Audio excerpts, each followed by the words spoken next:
बढ़ाइले, लइकन से खर्चा हम करवाइले। कैसे चले की कार फुल व्यवस्था बा हो। पार्लर में जाइले, ब्यूटी बढ़ाइले, लइकन से खर्चा हम करवाइले।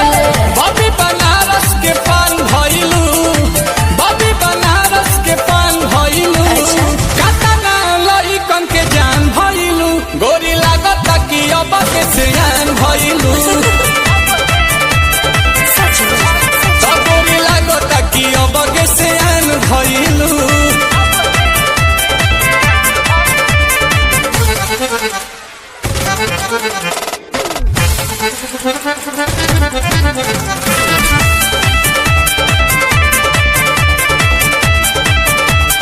कुछ भी बोलते हो। दिलवा के कहले बारू चोरी हमार तू तो गोरी, टुकुर टुकुर ताकि तोहार ओरी बुझाई।